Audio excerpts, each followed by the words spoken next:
Max spit stats like a tactician. Link breaking plays down, surging with precision. School got the jokes, punchlines hitting crisp. Whole squad on the mic, call it audible bliss. Gritter and gospel. We the chapel of the huddle, global reach, Titan speak. Breaking every bubble from the turf to the booth. Knowledge stay colossal. Podcast the playbook, no room for apostle. Titans global, we break it, we mold it. Talking pigskin, the truth get unfolded. Max Link School, we the squad, we the code. Football mind sharp, taking you across the globe. Max drop gems, X's and O's like hieroglyphs. Link dissecting plays, no time for the myth. School keep it raw, laugh till you cry. Huddle up, Titans talk, no flag, let it fly. Every league, every player, we dissect the grind. From the draft to the field, future stars in line. Whistles blow, helmets clash, stories untold. We bring the heat like cleats burning through the cold. From kickoff to OT, every snap's a tale. Global Titans, we prevail, never stale. What's up, Titans fans, and welcome to another episode of Titans Global Podcast. I am your host, Maximus Titan Fan, and with me, as always, is my good buddy Link. What's up, brother?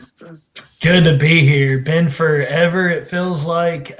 First of all, just want to say thoughts and prayers to all those affected by the ice in the Nashville area. I was fortunate. I was not affected nearly as hard as most, but check on a neighbor. I know there's a lot of people out there that still don't have power. Just hoping that with this show, we can bring some reprieve from that. So thank you for joining us as always, those that are able to, and subscribe, comment, most importantly, get in the comment section. Want to hear what you think. A lot has happened since I've been here last. New hires, offensive grades, a lot to get into. So get in the comment section. Let us know your thoughts, and we'll introduce Scoop and get right into it. Yeah, what's up, Scoop? How you feeling, man? Man, I'm warm, bro. Good. All right. Good. Yeah, I know there's a lot of people that still need their power back on, and I'm praying for them every day. But, man, I'm so glad. We went 6 days, so I feel people's pain. But let's get to some good stuff now. Yeah, that's rough. I do sympathize with all the people. Let's try to get on to some more, uplifting talk. Yeah, let's do it. We have not had an official show since we have hired Robert Saleh. So we are insanely behind, I guess. But yeah, first of all, Scoob, I'm going to let you talk about this because it was your initial hire. You never swayed. Even when Harbaugh came up, you were like, yeah, of course I'd want Harbaugh, but I still want Robert Saleh. Yeah. So, yeah. Let's hear from you, man, first, about the Robert Saleh hire. How do you feel about it? Man, I'm excited about it. I know it's another new head coach, but it just seems like there's something different about him that I feel like he's ready, and I feel like the coaching hires that happened around him, I feel like Amy finally got it right, bro. I feel like starting with Borgonzi, I feel like Miss Amy finally got it right. And I'm just excited to see what happens this year.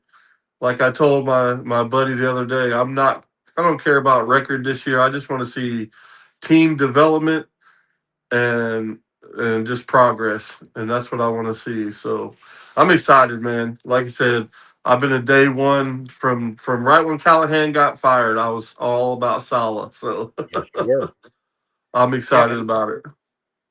I'm excited as well. Link, do you have any thoughts, good or bad?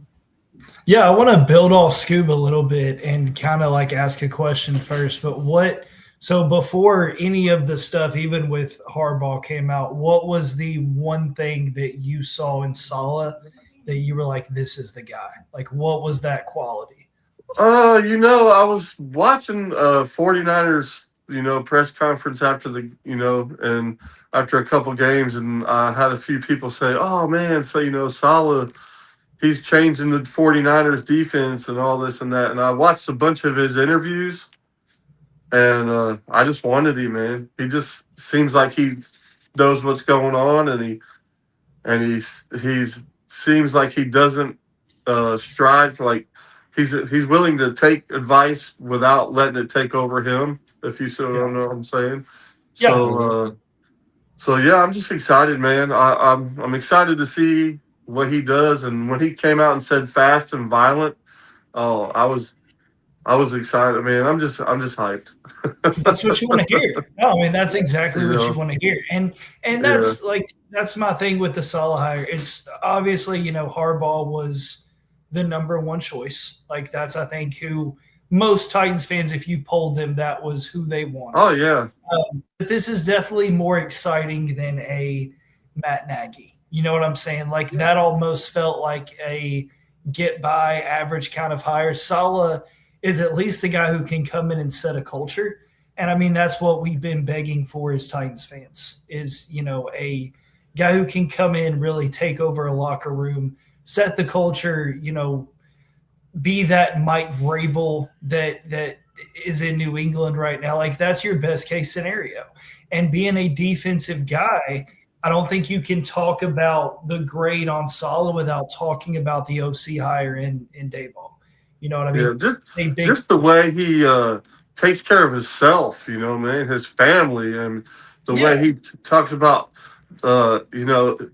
everything, sports medicine, all that. I mean, he's about to change everything, dude. And I'm going to say something now that I haven't said nothing live yet. I have a friend that had a pacemaker put in at St. Thomas Hospital like 2 weeks ago. Okay. And a doctor told him that the Titans were canceling their contract with St. Thomas. So if that's true, they're going to be changing the name of the office buildings. So you might have heard it from me first before anybody else. I told Austin about it, but I figured I'd go ahead and say it on the show since I heard it from somebody. So here in the future, you might be seeing that news. So I don't know. Unless the doctor was just mad at the Titans and lying. But I don't know if the doctor would do that. So little inside scoop there from the Scoob. I will. Just imagine if it's called Vanderbilt or any other hospital that's that would be a little weird. St. Mary's, I guess. So there is a possibility that it might not be called St. Thomas Sports Park anymore. We'll It'd be Vanderbilt Sports Park or Southline Sports Park. That's just weird. Yeah, so that might happen. So my thing with Saleh is, first of all, he's a huge emotional guy. I said I wanted a strong character guy. I got a strong character guy. So I'm happy with that. The other thing that I looked at was when I first initially looked into him, I looked into, first of all, what went wrong in New York. Most of it, if you ask me, was just terrible quarterback play. But beyond that, there was some game management issues. There were some issues with the defense and the defensive coordinator, him and the defensive coordinator. I don't know. Anyway, some of that is just hearsay. My point is that this time around, it seems like he's already starting to take initiatives into making himself a better coach. Already learning from his first attempt 100%. by hiring the assistant coach or whatever that is the game manager. That's right in his ear on the sideline going, hey, man, the clock's ticking. You might want to call timeout or whatever, the stuff that he might have a shortcoming on. You know what I mean? He is trying to at least putting forth effort to make it better. And to me, that is all you can really ask for. Right. Like, I'm going to be really honest right here. Even at 42 years old, I have a problem with getting to work exactly on time. I'm usually only about 5 minutes late if I'm being real, but still, it looks bad. You know what I mean? Especially when I'm supposed to be like a manager or whatever. So lately, I've been taking initiative to get up earlier, make sure I'm on time or early. Actually, I've been early every single day for the last 2 weeks. And one of my coworkers comes up to me and he's like, dude, what the hell? And I was like, man, I told you, I'm just trying to do better, man. That's all it is. Just trying to improve every day, and he was like, well, I'm impressed, gave me a little taters or whatever. But the point I'm trying to make here is that if you show effort in trying to make yourself better, that's all you can really ask for out of any person. And it seems like he is obviously trying to do better in that regard. And apparently, he's going to call the defense for this season, which I thought was an interesting call. I don't really like the idea of a head coach calling one of the offense or the defense, but um, that's what he feels like is best.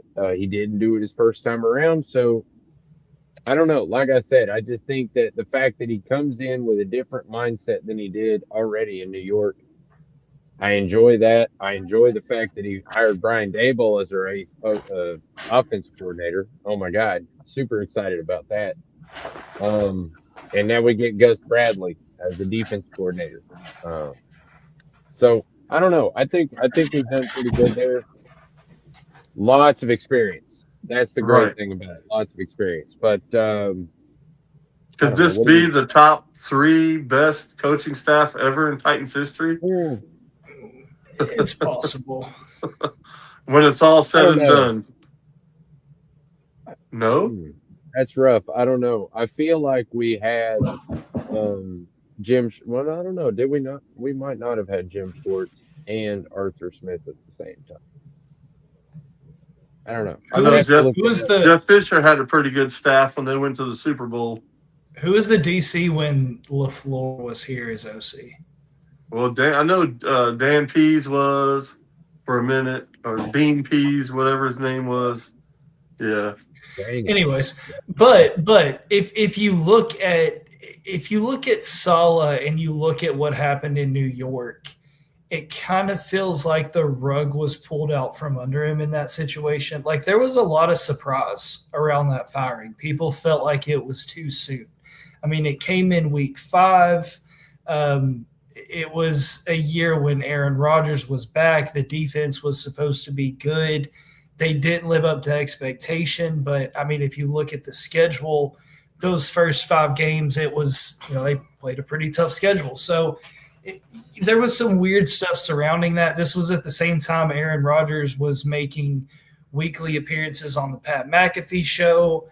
There was stuff about the owner calling Aaron Rodgers. So it was just, the whole thing was kind of just a debacle.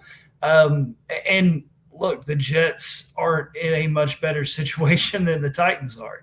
And if you look at, even the fact that Daboll took this job, like that says a lot about the position the Titans are in and how attractive this job is. Because if I'm Brian Daboll, like, look, his goal, his mission is to get back to a head coaching job. Mm-hmm.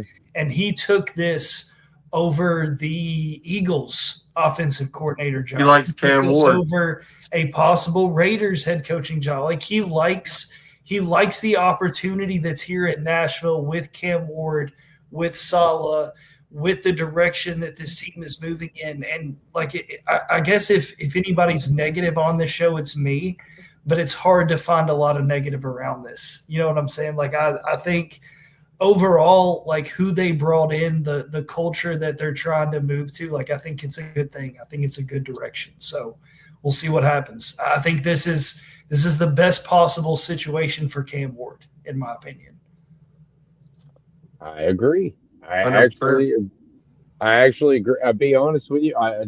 My favorite thing about Saleh is the way that he's treating the offense.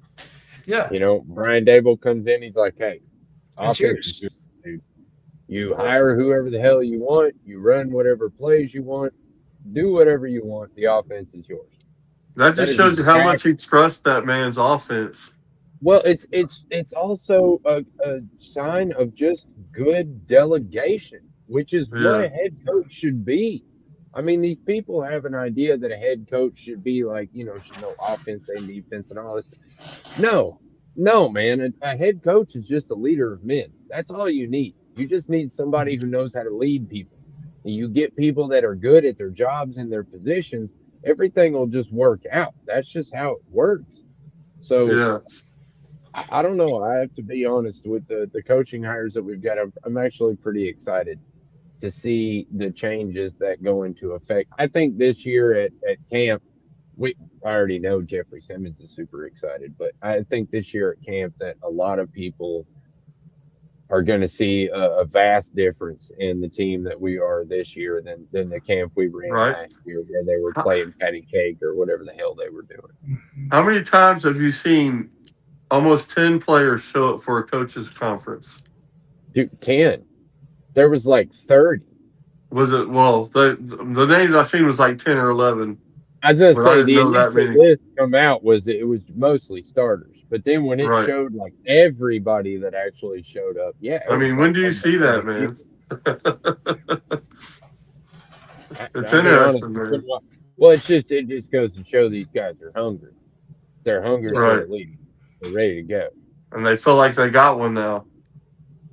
Well, and that's why I say to answer Scoop's question, like, is it the best coaching staff? Like, I don't know. Like, it's the right names, it's the right people, but can they mesh well? You know what I'm saying? Like, that's going to be the key when they run these camps, when they run these practices. Is there a direction?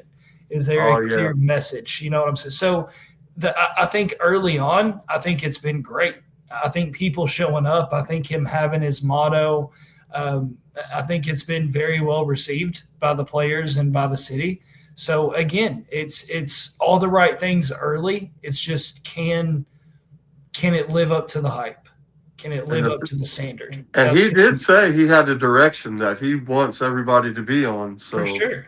he's going to have guys leading our group, but they all have one direction, to Yep. meet. So I think that part's going to be. I think the whole structure of the whole Titans, man, the front office and everything is finally right. It has to be. It has to be. I don't know. I mean, I it's don't know about finally you, right. This but is it.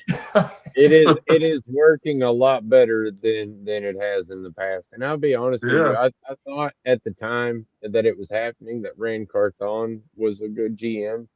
So I am hesitant to say that, oh, I think Borgonzi is definitely a great GM, but I mean, as far as I can tell so far, I mean, he didn't hire his buddy, which Nope. everybody expected him to. Like Mhm. everybody People expected are calling me crazy. so that in itself is a huge bonus for me. And the fact that he drafted well last year is another huge bonus for me. Interesting tidbit, though. Interesting tidbit. I read somewhere, damn, I wish I could pull a source right now, but I read somewhere earlier this week that Illich Iomanner, or Iomanner, however you say it, was more heavily favored by Brian Callahan than he was by the actual brass of the Titans.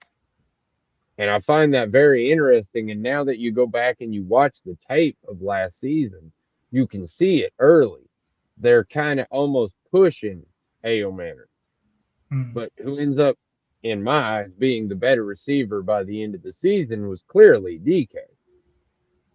So I found that very interesting. I thought it was an interesting tidbit. I don't know that that's 100% true. I thought it was just an interesting thing to bring up on the show. Right. Well, in either case, I mean, Io Manor is not brought in to be your wide receiver one. Like, I don't think that's No. the Neither expectation. one of those guys were. And I don't think your wide receiver one is on this team. I don't care what you do with Calvin Ridley. Like, I think that's one of the glaring questions going into the draft and free agency is who is going to be the go-to receiver on this team. So, like the Iowa Manor thing to me, like it's interesting, but at the end of the day, Brian Callahan's not making that phone call. You know what I'm saying? Like they chose Iowa Manor, like they chose to go that route, and I don't think it was a bad decision. Like he's still shown some progress. I think he can be a key part of this team moving forward. It's not just about one guy; it takes a unit. But I think that's the glaring issue going into this offseason is just who's going to be your go-to receiver. I think that's one of the key questions. Yeah, look, I still think he was a great pick as a fourth round draft pick out of Stanford. I still think that's a great pick, Oh great yeah. value. I thought it was interesting. And then when I kind of watched the tape, I did notice that he was more heavily evolved as far as the snap counts, targets, that kind of thing, up until about the midway season point where Callahan got fired, and then all of a sudden everything kind of shifted. And I'm not going to say it shifted completely because they kept targeting Ely. All right. It was just that, I mean, if you give them both equal targets, obviously somebody's going to outshine somebody. Right. And it just worked out that DK was the outshine. But anyway, offensive grades. I'm pretty sure I said the show like 3 weeks ago was going to be offensive grades, but then we got talking about coaches and we got off track and whatever. Anyway, this is the show. We're going to do it. Offensive grades. We're going to kind of try to blast through these because there's a lot. But we're going to start with the most important spot, quarterback, Cam Ward. Now, you guys probably think I'm a little biased on this one, and maybe I am. But I don't give a shit. Cam Ward, to me, did great. I'll be honest with you. The only reason he doesn't get an A+ is the turnovers. That's the only part that really I had a struggle with watching him was the turnovers. And it's not just the fumbles, where pocket presence isn't great or, something like that. The really mind-boggling ones, I should pluralize it, was where he'd just go back to throw a pass and all of a sudden the ball would just come out and he'd be like, what the hell? Like, I mean, I felt like I was watching the Little Giants or something like that. It messed me up a little bit. But that's the only reason dude doesn't get an A+. For me, he's an A-. And the reason, I mean, he broke a lot of records for rookies. Screw rookies, he broke them all, if you ask me. Played great. Not only that, looking at who the player or the teams are in the Super Bowl, the fact that the stats that he pulled against them when he played Seahawks, who is supposedly the best defense in the NFL right now because they are in the Super Bowl, and the whole reason they're there is because of their damn defense. But, well, they're a pretty damn balanced out team. I think that's just a fallacy. But anyway, the point is, he played good against them. He played good against both those teams. Mm-hmm. Very well. As a matter of fact, the only player that played better against those two teams that faced him was Baker Mayfield. Hey, come on, man. Baker Bakes. What are you going to do?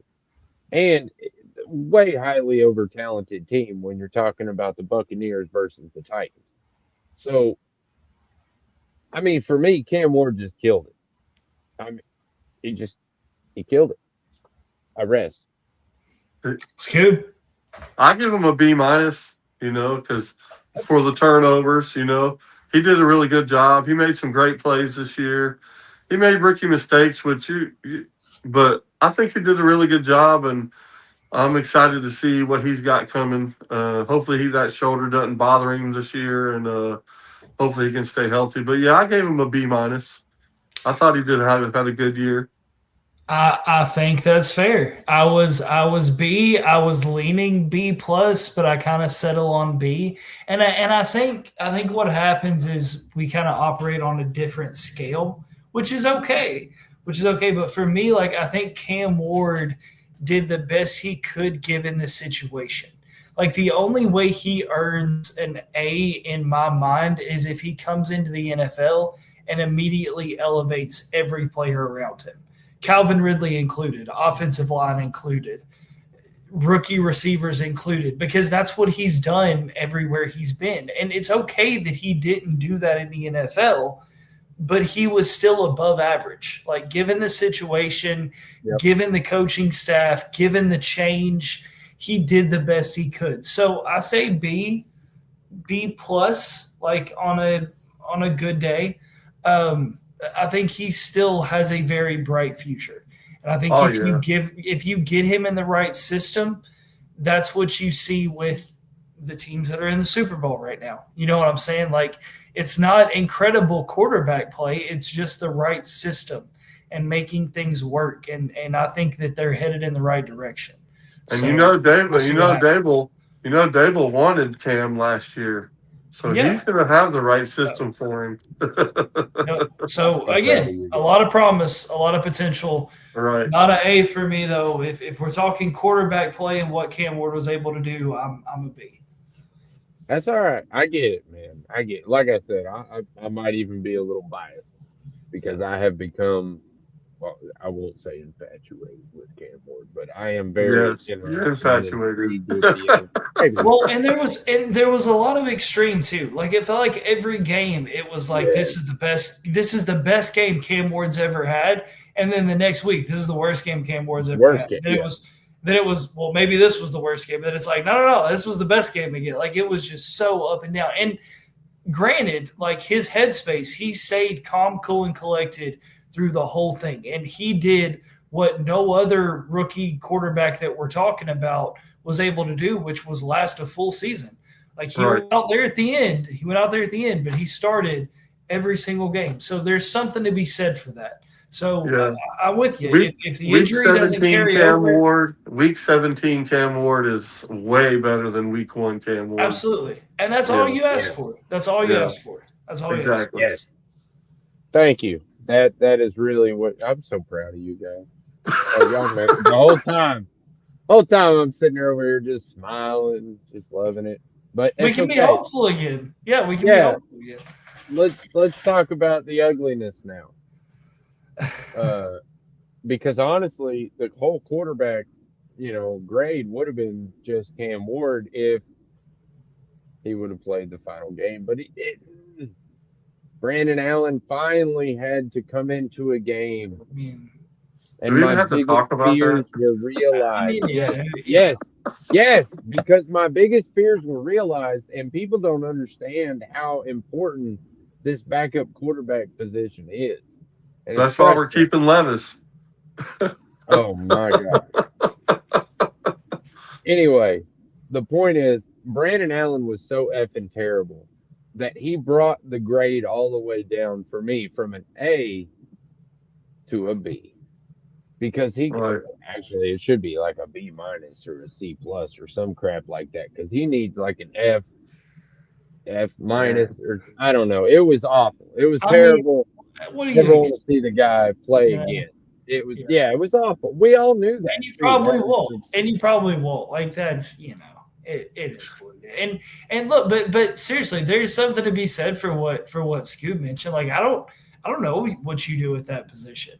Because I think like look, Will Levis, could he be a good backup? Yeah, absolutely. Is he the voice I want in Cam's ear on the sidelines every defensive? Nah, it won't be. No, it won't be his voice. See that, but that's what I'm saying. Like you can't separate them. Like they're in the Right. same room together. They're studying the same plays. They're with the same coach. Like that's something that they're going to have to navigate. Like I think Maybe Daboll can fix him too. I don't know.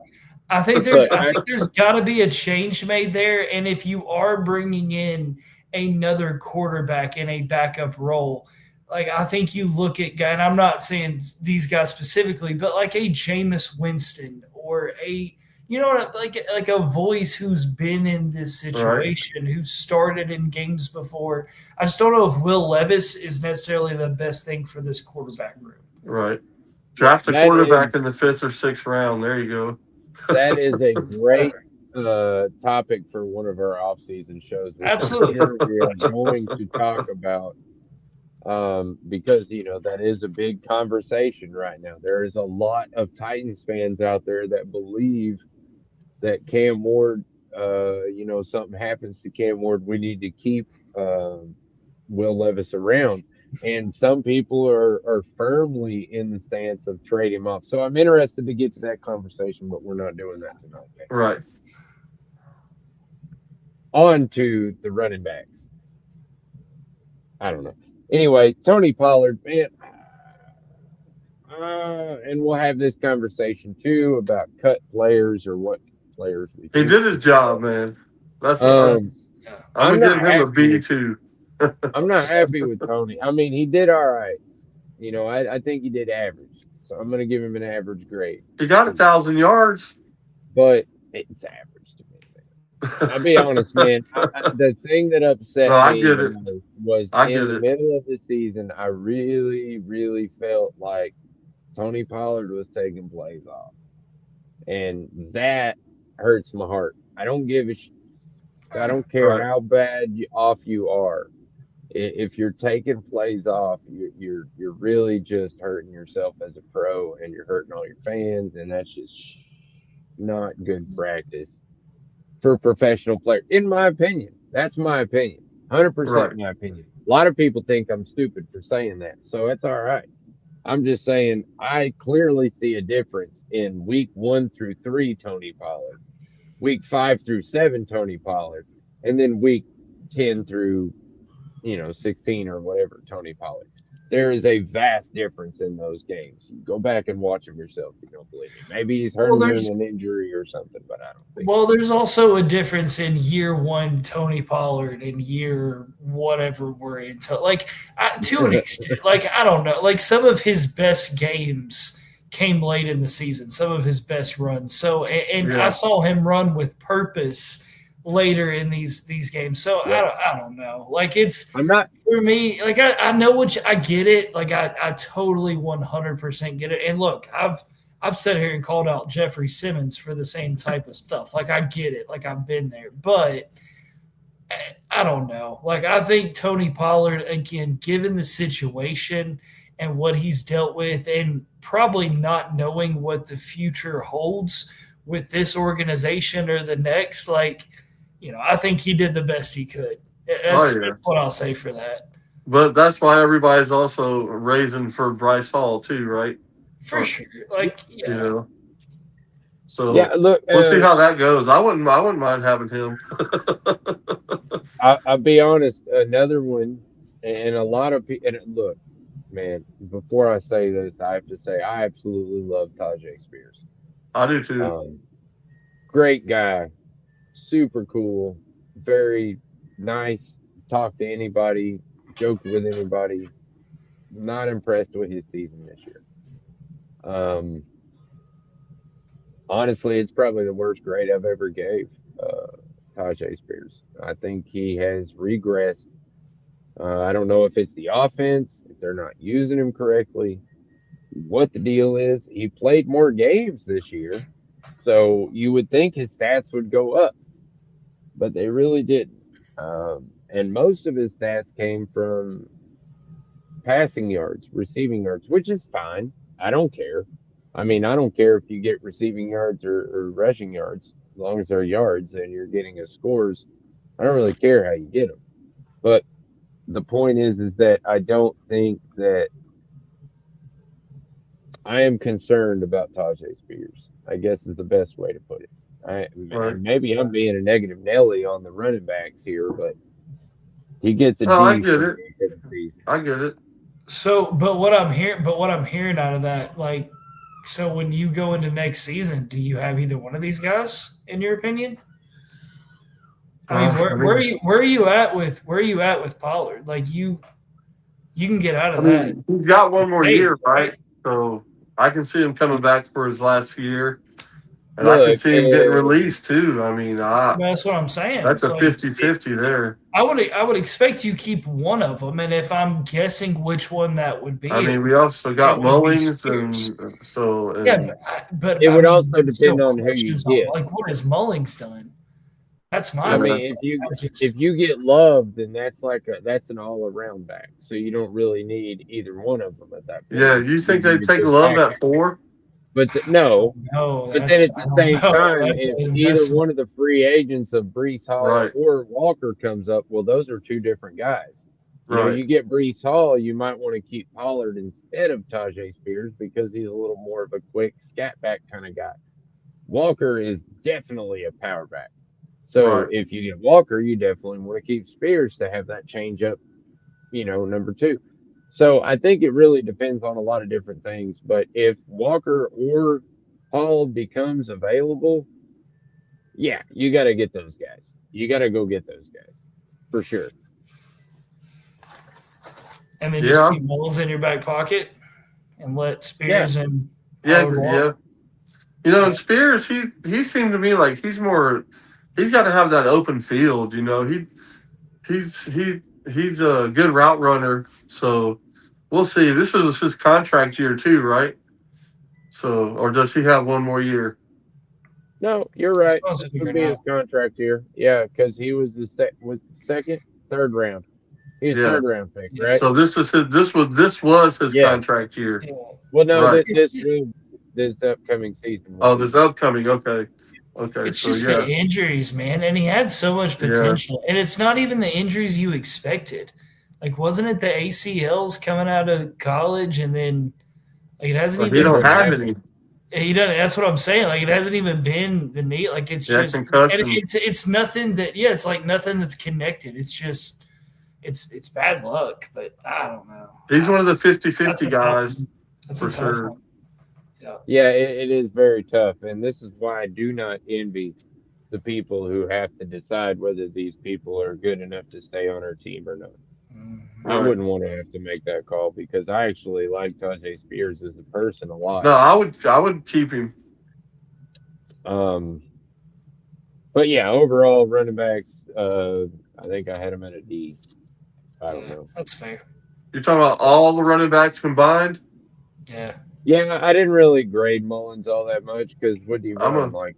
I'm gonna Yeah, give him a C plus. All right. I'm good with a C minus. I just thought they were a little below average this time. Right. You look at their numbers last year, I feel like they were better last year than they were this year. It seemed like their opportunities increased after Callahan left. Definitely.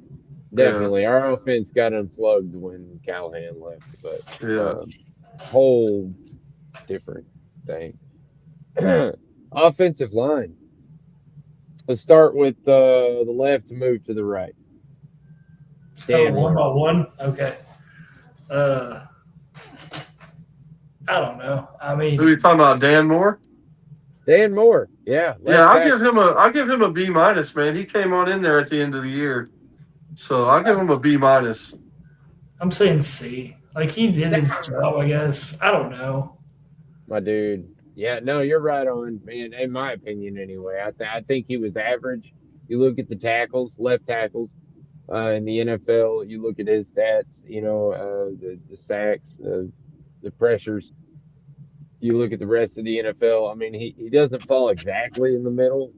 I guess a little below the middle, but still, I think towards the end of the season, the offensive line started gelling a little bit better. Cam started not making sacks. I think they were a top 12 offensive line at the end of the year.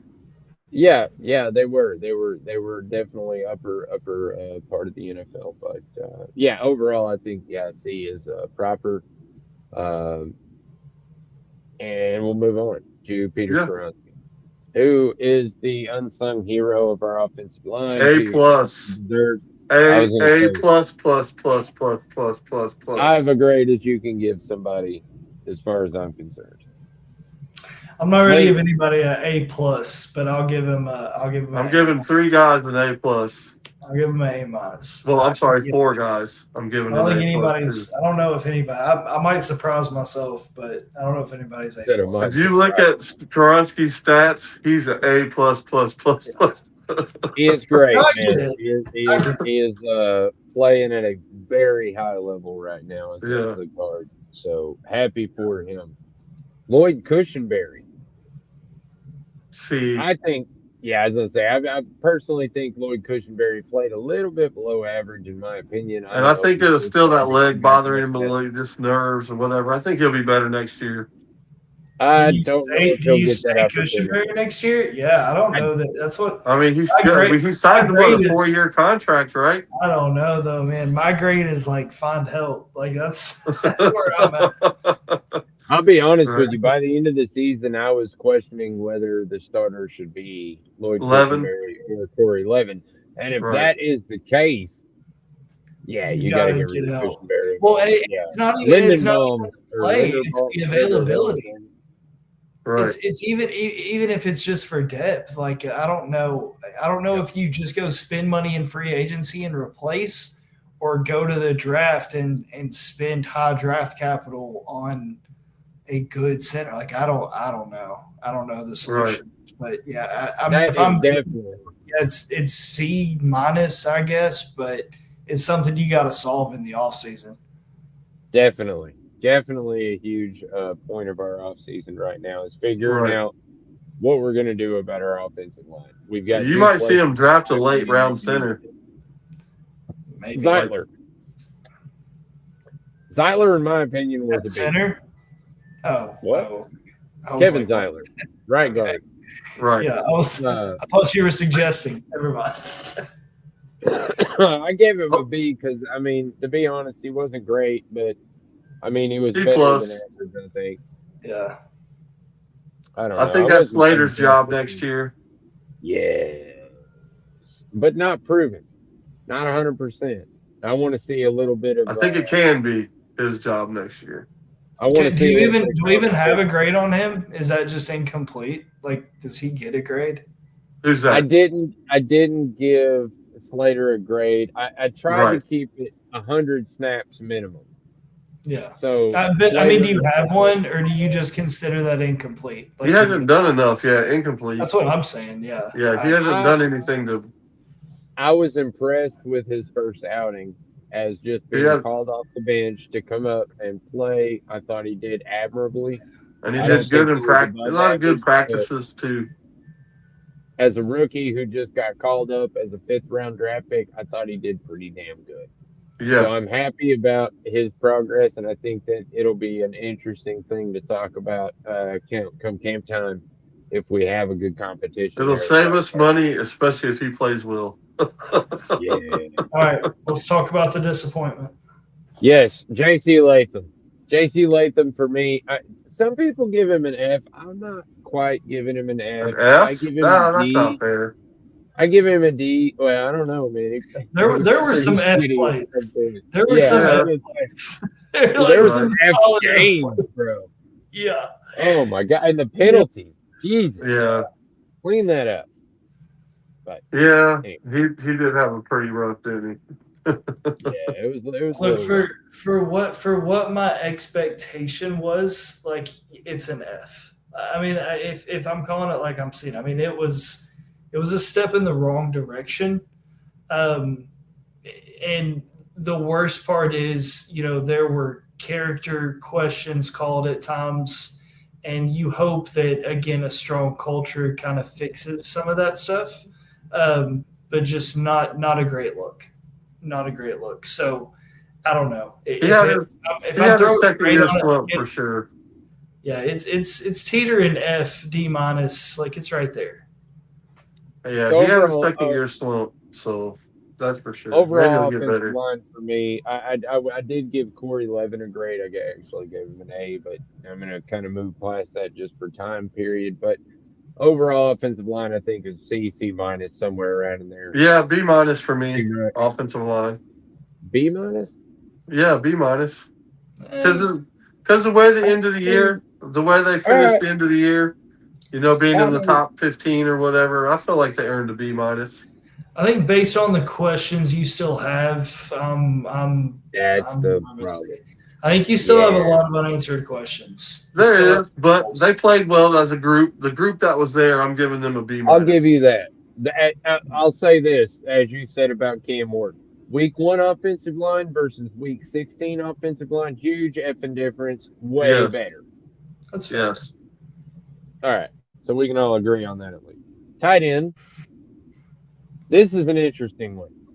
Right. For me, Chingakonkwo was coming into the season as the number 1 tight end. In my opinion, this season he gets a C minus. His numbers are actually down mostly across the board, and he just didn't move the needle for me, man. He did give me what I've been asking for the last 3 years, and that was just a little bit of consistency. He Right. wasn't consistent like through a game, but he was consistent through the season of getting 2 to 3 receptions for 20 to 50 yards. So, I mean, he did give me that, and that's exactly what I was saying a couple of years ago. But Right. now that we have Gunnar Helm on the team, I feel a little different. But I gave Chig by himself a C minus. Yeah. He's another one of those 50-50 guys for me. I just don't know if he's going to be here next year. So I gave him a C. He's got a C for me. Oh, Yeah, I'll fly through both of mine. So Chig, I agree with you. He was more consistent through the season. I don't know that he was given enough opportunity within the offense and just what they were able to do from that standpoint. But he was there, and I think it just depends. Is he willing to take less money to stay here? And yep. with what he said in interviews and wanting to be a Titan for life and be in Tennessee for life, okay, like that's about to be put to the test. So we'll see. So if I'm grading just him or the tight ends as a whole, like I think Gunnar Helm has a lot of potential. So, I mean, C as a whole, C minus for Chig, and I don't know, C plus, B minus for Gunnar Helm, I guess. Damn. Yeah. Really? All right. The potential's there. Potential's there. I want to see consistency. That's what that position lacked. And that's And great. the tight ends didn't get a lot of play, really. They only got a couple. That's what I'm saying. It's hard to tell. Like it's almost like I don't want to say incomplete because I think it was a good season for Gunner, but like I don't know. From what it sounds like, the tight ends are pretty involved in Daboll's offense. So we'll see. Yep. Yeah, I gave Gunner an A, and that's just because he came on throughout the season. I feel like he developed better and better. The more targets he got, the better he did. He fucking excelled in blocking. Dude is a hell of a blocker. He made plays every time he was on the field, blocking and catching for sure. Yeah, I'm pretty happy with Gunner. I'm pretty happy with going with Gunner as the number one tight end. Don't give a shit if Chig resigns or not. If he does, that's a bonus, I guess, if he takes a team-friendly deal. But I just don't think he's worth the money that he's probably going to garner. So anyway, dang it, that's for another show. Right. Overall, I gave the tight ends a B. Fair. Yeah, I'm good with a B. Wide receivers. The craziness of the jumping between grades. Again, we'll try to go through these quick because time is killing us. But Calvin Ridley, in my opinion, he is incomplete. a D or D minus. I wouldn't even give him that. Incomplete. I'm complete. Incomplete. I know can't even give him a grade. I know what you got in him though. Like I know what you got. Like that's right. My grades. It's not good enough. Yeah, it's not good enough. So we'll move past that one pretty quick. Elik Iovator, I gave him a B plus. I thought he did admirably. For a 4th round draft pick, I thought he did pretty damn well. But still too many drops. Yeah. As your combine speed says you should be. And that's why I gave him a C plus, a little bit more concentration, and I think he'll be pretty good. So, and he's my guy too. I love him. But I'm gonna give him a C plus for this year. Which is good for a rookie though, Yeah. I mean, he made a lot of great plays too. Link. High ceiling, a lot of potential. Needs a lot of work, but yeah. C for Iovator. All right. Yeah, we pretty much all feel the same. Pretty close to about that. Chimere DK. This is where we're going to do that thing in the graph where it goes like that. For me, now, are we grading just the receiving, or are we grading both? All over, all around. In my opinion, it's the player. Because what's the player done? Okay. Yeah, we are. Because the receiving is different from the returning. We are talking about wide receivers, but I am talking about the entire player as a whole. And for me, this was one of the few that actually did get an A plus. A plus. For a 4th round draft pick, you can't ask for more. Yeah. Not in my Overall, his play was A plus. I mean, he's all pro as a rookie. First team all pro as a rookie. So you gotta give him an A plus. I'm an A. I'm all. I could if I were gonna convince myself to do this one. I'm an A. Link, one of these days we're gonna get an A plus out of you. Maybe when we do the defensive we'll get an A plus out of it. I don't know. We'll see. But for me, yeah, far outperformed what I thought he was going to do, even as a receiver. Even if Yeah. we're just talking pure receiver, I still give him a solid A. He Oh, gets the yeah. plus because all the badass shit he did all year. Right. But solid A is just a receiver. Yeah, I give him B plus as a receiver, A plus as a returner. All right, now I'm going to bring it back down a little bit because we're going to talk about Van Jefferson. I didn't expect a whole lot from Van Jefferson to be honest. So giving him a D minus really doesn't speak I give enough him. because I didn't expect enough. So it'd be like if I was giving somebody else an F. Yeah, my grades, anybody past DK, my grade is like, who cares? Like, I think that has to be a complete overhaul in the receiver room, if I'm being totally honest.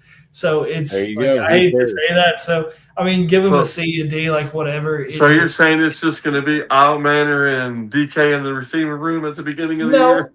No, but I mean, No, I think no, but I mean, realistically, Right. like I think you're gonna look to some younger guys like Bryce Oliver to maybe step up.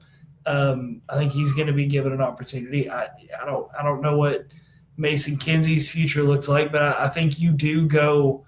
I think you do go a couple picks in the drafts. I think you look at one or two in free agency. So yeah, I mean, I think it's a pretty complete overhaul. So I mean, if you're sitting there with DK, Io Manor, if you retain Ridley, which that's a real possibility. I mean, he's still under contract. So That's what I'm saying. So I mean, yeah, I mean that's it's possible. So yeah, I don't know. We'll see what happens. But if you're looking at turnover on this roster, like that's going to be one of the bigger categories. I agree. Yeah, there's going to be a lot of different receivers. I feel like that fourth pick might be a receiver. Mm-hmm. Could We've be. had good luck there. Why not? Wide receiver overall gets D for me. Overall I'll give him total a offense. C. Overall total offense, I actually gave him a C plus. Just because it's the beginning of the season. My God, I don't know what you would call that, but towards the end of the season, it started looking somewhat like an NFL offense. So, hats off to those players because God knows they weren't getting much coaching. Yeah, that's it. Fair enough. Yeah. If I'm giving, I mean, I go C as an offense. I give him a C. I mean, you did the best with what you could. I mean, look who we had calling plays throughout the year. Like it was a weird year. It was not what we expected. Rookie quarterback, nobody there. There was no injury to a franchise player. There was no terrible Cam letdown moment. Like you got through it. You know what I'm saying? Like that's where I'm at. You got through it. So I give the whole offense as an entirety a C plus. That's fair. Yeah, that's exactly what I gave him. So obviously, I think so. That's it. There we go, man. I'll be honest with you. It's been nice to sit here and just. I missed you guys, man. I missed you guys. That went by way too fast. I'm gonna get out there and talk to my wife a bunch, and she's gonna get pissed off at me, but it's all right. Thanks for hanging out with us. Yeah, what's next? What's our schedule? What's coming up? Like, let's get a rundown. Does anybody know? I guess the Senior Bowl just happened, so. Yeah, Senior Bowl just happened. Nothing super exciting. Diego Pavi is short. If y'all didn't. Is there a little free agency before the draft? No, right? No, I don't think so. Right? Yeah. It's after. It opens a little bit. Yeah, it's after, but no, it's after. No, that's not true because the draft is at the end of April and free agency opens in March. So yes, right. Free agency is before the draft. Right. Yeah, as far as it goes, tomorrow is the Pro Bowl. I think tomorrow on ESPN, which I am currently boycotting ESPN because they're assholes. I know. I haven't watched ESPN in so long. Crazy news here, by the way. I don't know if you guys heard this or not. ESPN just bought the NFL Network Mhm. Oh, and really? runs that. Yes.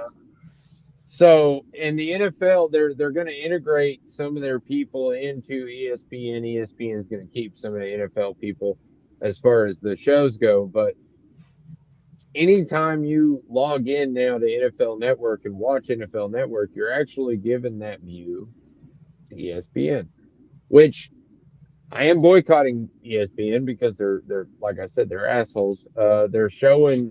I mean, they wouldn't let me watch any of the college football playoffs unless I subscribe to them, and I just personally think that's bullshit. I should not have to subscribe to another damn service just to watch my football, man. I already have like 5 of them, so I can watch my football. I hear you. I'm not even, and that I guess shows whether I like pros or college more because I do pay for the pros. I don't care. Shout out UFC now on Paramount Plus. Get your Yeah. subscription. Yeah, and speaking of the fights, WWE went to ESPN. Huh.